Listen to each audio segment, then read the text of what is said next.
Guys, ഇന്ന് ഞാനും അമ്മച്ചിയും വാപ്പച്ചിയും മാത്രമായിട്ട് ബത്തേരി പോയത്. രാവിലെ 1-2 പരിപാടികളുണ്ടായിരുന്നു. അപ്പോൾ ബത്തേരി എത്തിയപ്പോൾ തന്നെ അമ്മച്ചിക്ക് ചായ കുടിക്കണം എന്ന് പറഞ്ഞു. അപ്പോൾ അമ്മച്ചി പറഞ്ഞു, എന്നാൽ പിന്നെ ഒരു ചായ കുടിക്കും. അമ്മച്ചിൻ്റെ ഒരു ഫേവറേറ്റ് ഷോപ്പുണ്ട്, മുട്ടായിപ്പീടിയ എന്ന് അമ്മച്ചി പറയത്. അങ്ങനെ അമ്മച്ചിക്കും വാപ്പച്ചിക്കും 2 ലൈറ്റ് ചായയും, അമ്മച്ചി ലൈറ്റ് ചായൻ്റെ ആളാണ്. വാപ്പച്ചിയും ഞങ്ങൾ മൂന്നാളും പോകുമ്പോൾ ഞങ്ങൾ വേറൊരു വൈബാട്ടോ. വാപ്പച്ചിക്ക് നെയ്യപ്പം, അമ്മച്ചിക്ക് എഗ് പപ്സും, എനിക്ക് എഗ് പപ്സ് ആട്ടോ പറഞ്ഞത്. ഒരു 2 ആളും ചായ കുടിക്കാനൊക്കെ തുടങ്ങി. അമ്മച്ചിക്ക് ആദ്യമായിട്ട് അമ്മച്ചി എഗ് പപ്സ് ഒന്നും അങ്ങനെ കഴിക്കില്ല. ഞാൻ എപ്പോഴും എഗ് പപ്സിൻ്റെ ഒരാളാട്ടോ. ഭയങ്കര ഹാപ്പി മൂഡാട്ടോ. നമ്മൾ ഫുൾ ഫാമിലി പോകുമ്പോൾ വേറൊരു മൂഡും, നമ്മൾ വാപ്പൻ്റെയും അമ്മൻ്റെയും കൂടെ പോകുമ്പോൾ വേറൊരു മൂഡ്. എൻ്റെ ലൈഫ് വന്നു കേട്ടോ.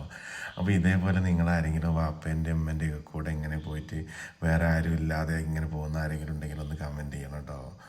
അപ്പം വേറൊരു വൈബ്, ഫുൾ ഫാമിലി പോകുമ്പോൾ വേറൊരു വൈബ്. എനിക്ക് എഗ് പപ്സ് ഭയങ്കര ഇഷ്ടമാണ്. ഞാൻ ബത്തേരി പോയി കഴിഞ്ഞാൽ എപ്പോഴും എഗ് പപ്സ് ഒക്കെ കഴിക്കാറുണ്ട്. അപ്പോൾ നിങ്ങൾക്ക് വീഡിയോ ഇഷ്ടപ്പെട്ടാൽ ലൈക്ക്, ഷെയർ, സബ്സ്ക്രൈബ് ഒക്കെ ചെയ്യട്ടോ. Okay, thank you guys.